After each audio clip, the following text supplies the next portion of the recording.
Hey everyone, my guest today is Mark O'Connell. You recently saw Mark on the Nat Geo program called UFOs Investigating the Unknown. Mark's also been on UFO Witness. He's also been on numerous shows on the Travel Channel, on a History Channel. But beyond all of that, Mark's an author. He's also a scriptwriter and has written scripts for Star Trek series, Deep Space Nine and The Next Generation. He's also developed some projects for Disney as well. So I've been looking forward to talking to Mark for a long time. So Mark O'Connell right here today on Eric Mintel Investigates the Interviews. Are you ready? I'll be right here.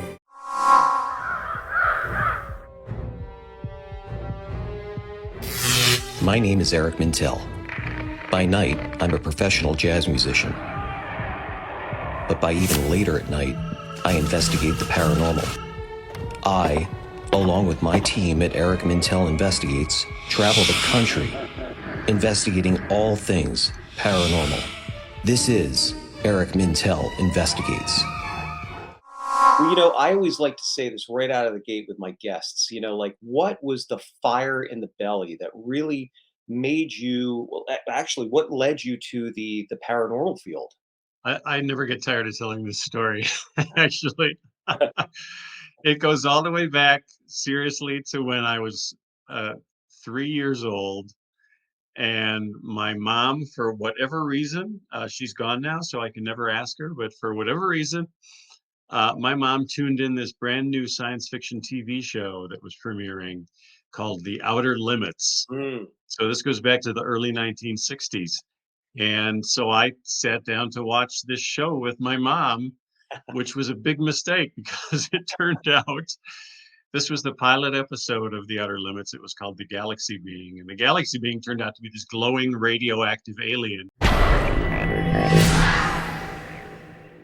that comes to Earth accidentally and starts wreaking havoc and killing people without realizing what it's doing. And it scared the living daylights out of me. This little 3-year-old kid watching this horrible monster on TV, I was terrified, and I remember running upstairs and hiding around the corner at the top landing of the steps and just telling mom, I'm not coming out until that monster goes away. Forget it. And some mothers might have turned off the TV and consoled their son, but not my mom. She kept watching. She kept watching the show Love it. until it was over, and then it was finally safe for me to come down the stairs. But that's what lit the fire. For whatever reason, that terrifying experience got me fascinated with aliens and space travel and science fiction and science fact, and it just went on from there. And then I sort of, for several years, I sort of lost track of UFO stuff. I was doing different things and whatever. Your life and your career shift gears sometimes. Oh yeah, definitely. But then about 12 or so years ago, I had a friend who was doing a really successful blog, and he kept telling me, "Mark, you should do a blog. You'd be a natural at it." And I was always like, "Yeah, but you got to talk about the same subject over and over and over again, like for years." I said, I can't I can't think of a single topic that I could stay interested in that long. So I always resisted the idea. And then one day I thought, oh, wait a minute, UFOs. I could talk about UFOs forever. So I started a blog called High Strangeness, and that's what sort of gets us to present day. Looking for a vacation home? Look no further. Will Nicholson of Tomlinson Sotheby's has just what you're looking for. World-class entertainment at Schweitzer Mountain or water sports at Lake Pend Oreille, Idaho has it all. Fresh powder skiing, live music, multiple restaurants, and downhill biking in the summer. And, if you're lucky enough, you might spot Bigfoot. He loves it here. Give Will a call today. So, beside being an author, blogger, you wrote like screenplays for Star Trek, and Yeah. how did that all come about? Well, so a couple of years after the traumatic experience with The Outer Limits, then another new science fiction TV show appeared called Star Trek. To boldly go where no man has gone before. Exact opposite from the Twilight Zone. Star Trek wasn't trying to scare you. Star Trek was trying to fill you with a sense of wonder. And I really connected with that, with the original Star Trek series. Star Trek premiered on NBC on Thursday nights at 6:30 or no, maybe it's 7:30. My bedtime on a school night was 8 o'clock. And I was it was a crisis for me. I was like, Mom, please, you got to let me stay up a half an hour later on Thursday night so I can watch this show, Star Trek. And I don't remember who won that fight. I think we probably came to a draw in the end.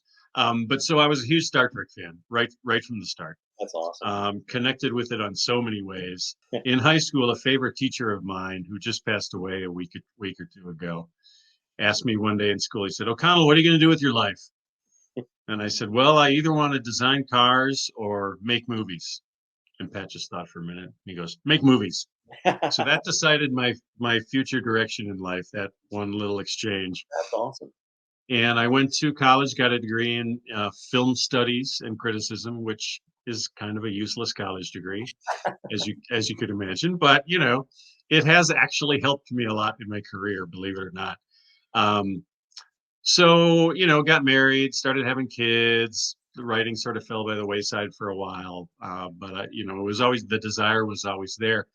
And then at one point I signed on with an agent, and she got me in the door at Star Trek: The Next Generation. And they invited me to come in and pitch stories.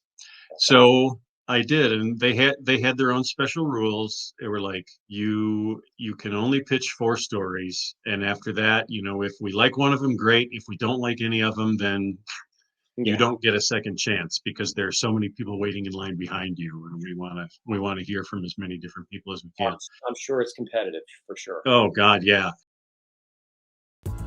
When you step on the beautiful grounds of New Spirit Old Soul, you get that familiar feeling.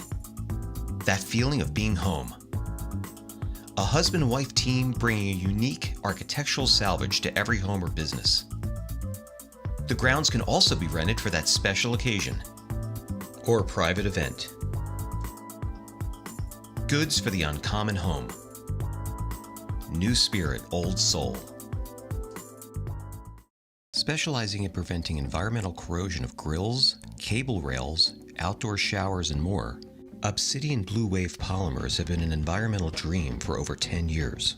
From the Jersey Shore to St. Martin, Obsidian Blue Wave is the perfect choice for homeowners, contractors, or hardscape companies. Call Obsidian Blue Wave today and protect your investment by getting sealed by the shield. Pitched my 4 stories. I couldn't tell you which 4 stories they are now. I pitched so many, I just lost track. But I pitched my 4 stories. Felt pretty good about how I had presented the stories and presented myself.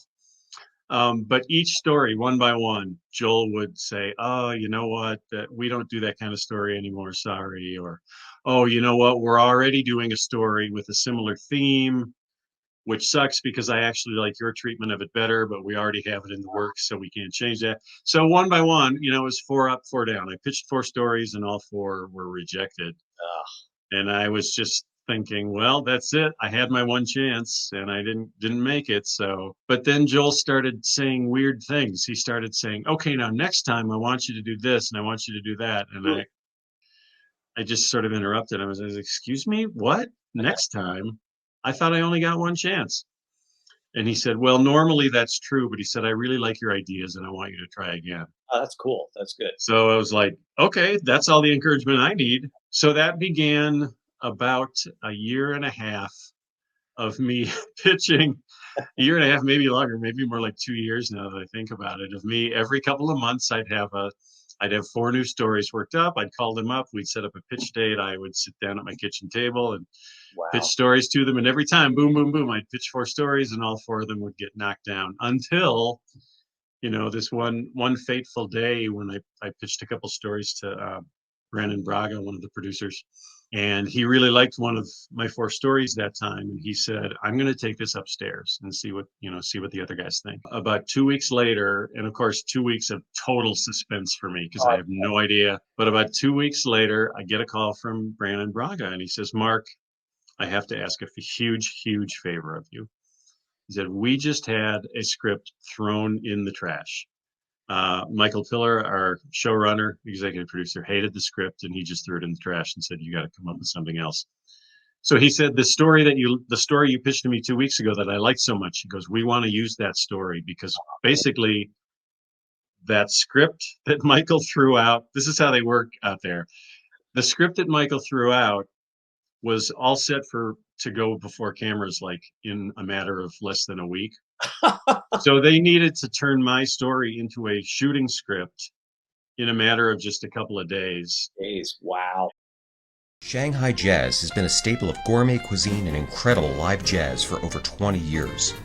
Owner Tom Donahoe has created an atmosphere where good food and good friends can gather for an unforgettable culinary and musical experience. And don't forget to check out the new Encore Lounge downstairs. Choose from a variety of drinks and wait for the show to begin. Shanghai Jazz, your destination for jazz.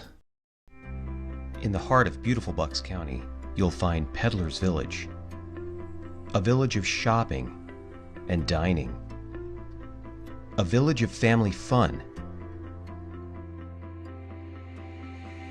a village of elegance. Visit Peddler's Village today and make memories that last forever.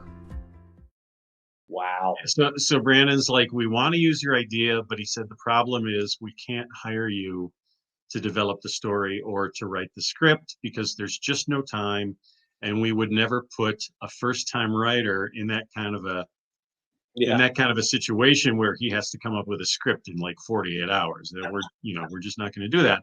But he said, I promise you, if you play ball with us, you will get more opportunities here. I promise you that. So I was like, well, of course. Yeah, right. So I sold them what they called a story concept, and I have a fun prop here. Oh, cool. This is a copy of my first paycheck from Paramount Pictures. Wow. For the idea they bought. See, that's for $1,750. I don't know if it's in focus for you. I see it. Yep. Oh my God. So basically they bought my pitch line, which is just one sentence. So word for word, dollars per word, it's the best I've ever been paid as a writer. I'm pretty sure it's still. And so, but there was a catch because they were just buying the concept. They called it a story concept. Mm-hmm. There was no category for that in the Writers Guild schedule of minimum payments. Oh man. So if they had hired me to write a story, there would be a certain set figure they would have to meet, right, to pay me to follow the guild rules. Well, there's no such thing as a story concept, so there was no such thing as a minimum wage for a story concept. So they paid me $1,750, which made me a professional screenwriter, which meant that I could then join the Writers Guild. So that was a pretty huge deal. Wow. But because there was no official story concept title, I didn't get my name in the credits. So it became the Next Generation episode called Timescape. Time suddenly comes to a dead stop, My God. leaving the Enterprise frozen in the middle of a devastating attack. Dr. Crusher has been hit by a disruptor blast at point-blank range. Now, a race begins to rescue the past The explosion has already occurred. before an enemy awakes. As the clock ticks toward annihilation. Next time on Star Trek: The Next Generation. Ronald Moore ended up writing the script, and he did a really brilliant job of turning my idea was just a simple little scientific puzzle, like a Rubik's Cube kind of a science fiction concept. And Ron made it work with, writing a script seriously in like 48 hours. And Ron came up with a really brilliant and fun episode called Timescape. In the heart of Doylestown, you'll find Le Macaron, owned by a local husband and wife team specializing in authentic French pastries, European-inspired coffees by Lavazza, fine chocolates, and more. Le Macaron also offers macaron favors for bridal and baby showers, weddings, as well as corporate gifts. Le Macaron, your go-to destination for an authentic French experience. In the heart of Quakertown, you'll find McCool's Red Lion Inn, a beautiful, historic restaurant where friends can gather and enjoy award-winning food and drink time and time again. And next door, step inside the beautiful McCool's Arts and Events Center and wait for the show to begin. McCool's Red Lion Inn. So that's how I got in at Star Trek. And then sure enough, Brannon, when Brannon told me I'd have other opportunities, he wasn't kidding, because 6 weeks later, I pitched some stories for this new show, Deep Space Nine, and they bought one of my stories. They paid me to develop the story, and then they paid me to write the script, and I got my name in the credits, and it was all official this time. So that kind of really kicked things off, is that 6 week period. I know the Star Trek fans listening to this interview will love that story, because that's amazing. I mean, and that's the other thing we were just talking about before the show: being positive, staying the course, and being focused, and not only that, but having somebody in your corner that really believes in you. That is really paramount to someone's success. Yeah, I just felt like if they're going to keep inviting me back, I'm going to keep coming. I don't care. And I learned an important lesson, and that has been a big part of my writing career ever since, is that there's really no reason to be scared or nervous, because they want to like me. They invited me. I didn't invite myself. They invited me because they like my work. Yeah. They want to like me, and they want to know more about my work. And so that's how I always approach things. So I pitched to Deep Space Nine and Next Generation quite a bit, but then I also pitched a few times to Voyager. And that was something I ended up walking away from, because it was such a frustrating experience, because they had no idea what they wanted to do with that show. Let me ask you this, Mark. Just for the writers out there that are listening to this, when you're pitching for a show, are you getting paid to pitch, or are you just, once that show gets picked up, then you get paid? Is that like, do you get a paid kind of for your time? No, you do not get paid to pitch. Okay. Now, do you still have an agent, or are you your own agent now? How have you moved on from that, or? I have, that situation is actually kind of in flux right now. I have a literary agent who handles my book. That's all she does. She used to handle movie and TV. In fact, she got me in the door at Star Trek originally back in the 90s, but she got sick of dealing with movie and TV people many years ago. So she said, "Mark, I'm sorry, I can't do this anymore." She said, "I'll still represent you for books, but I will not represent you for TV or movie scripts."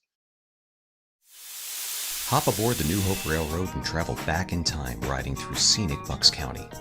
Ride the Halloween Scare Train, the Fall Excursion, the Speakeasy Train, Grapevine Express, or the Santa North Pole Deluxe Train. The New Hope Railroad also offers private charters, weddings, birthday parties, and more. Gift certificates are also available. Your magical journey begins with the New Hope Railroad. Make memories that last a lifetime. How are you led to Hynek? Everyone knows him in the UFO world, and Project Blue Book leader, and investigated a lot of those cases, which a lot of those cases are still unanswered. So I came across a website for the J. Allen Hynek Center for UFO Studies, CUFOS. And it turned out they were just within about 5 miles of where I was living at the time, in Chicago. And so I contacted the scientific director there, Mark Rodiger, and gave him my pitch. I'm writing this blog. I'd love to look through your files and records if I could, just looking for interesting stories to tell on my blog. And he said, "Sure, great. We'd love to have you over."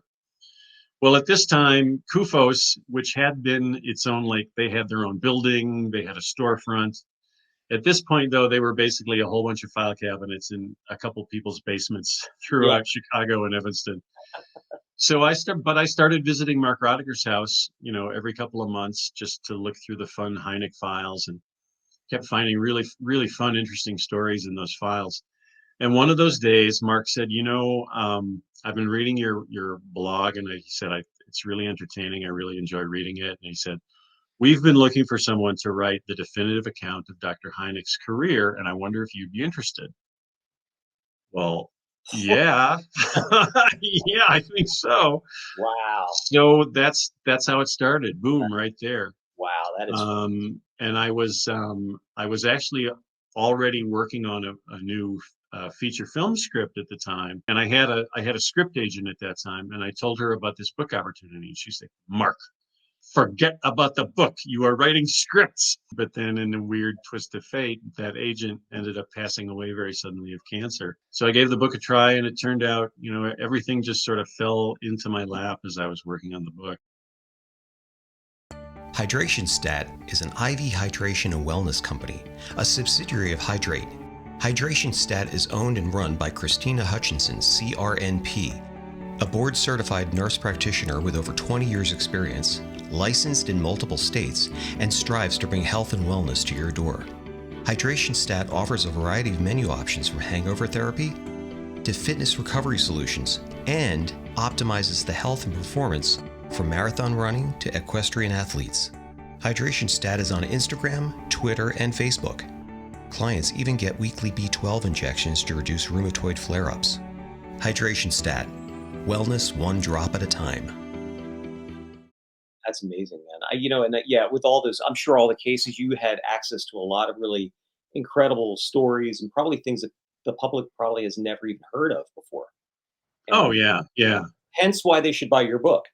Exactly. The Close Encounters Man. You said, you approached those things tongue in cheek, it's interesting to hear that, because a lot of times when we go into our investigations, whether it's ghosts, UFOs, Bigfoot, Dogman sightings, which, believe me, we've had an encounter with the Beast of Bray Road in Wisconsin. Oh yeah, I'm well aware. October of 2021. We had a trifecta of activity this night, but I went into it thinking we're not going to see anything. We are definitely going to be more prepared because we only had a flashlight in our radio the last time. When we heard this ungodly scream, growl, yell, combination. And honest to God, Mark, I will send you the link to this video, and you can. Okay, I want to see that. Let me ask you: have you ever had any kind of UFO sighting or any kind of paranormal event happen to you?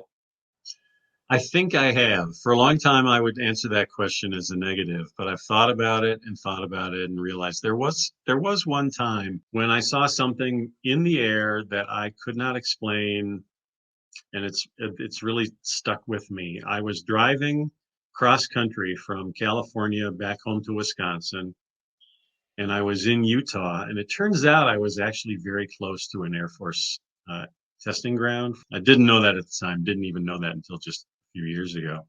But I'm driving along basically through the desert, and there's this butte a mile or two to the left of me off the interstate highway, and something catches my eye on this butte, and I look over, and there's a shiny silver object that's sort of floating out from behind the butte.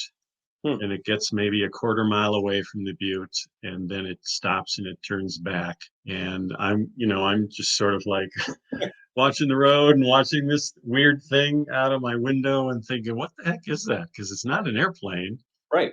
It's just a shine. I couldn't tell what the shape of it was. It was like shiny silver mylar, like a mylar balloon kind of thing. And we've all seen things like that. Sure. So I don't know what it was. So technically it's an unidentified flying object because it was flying. But its behavior was weird. Like I said, it came out from behind this butte, and it was almost like it knew I was looking at it. So it turned back and disappeared behind the butte. That was the only thing I could think of at the time. It's like, why would it just come out like that short distance and then just immediately go back? That's bizarre. Some people's antenna are more attuned to these sightings, and they're being picked for some reason to observe these things, which is amazing. And I always say, would we even be talking about this as freely as we are 10 years ago? It's like it's become more commonplace now because at the end of the day, people are seeing something. That's what I always leave with. And we always leave with more questions than answers with a lot of our investigations. What else you've got going on? Do you have any speaking engagements coming up or anything like that? No, but I am featured right now in a UFO documentary on Hulu. Oh, it was excellent. Oh, good. I'm glad you saw it. That was an excellent series, man, and they really did a great job. You were phenomenal in that. They went right to a lot of the details, and I was so glad to see you on that because I know you were on UFO Witness, but this was a bigger. I think this was a bigger platform too. Oh, definitely. And I mean, I was actually co-executive producer of UFO Witness. I came up with the idea and pitched it to Anomaly Entertainment. That's how that happened. But the more recent one, UFOs Investigating the Unknown. Leslie actually was the dynamic force behind that documentary being made, and she's the one who got me involved in it, which I'll always be grateful for. That's awesome. But here's the weird thing though. My interview was taped like a year and a half ago.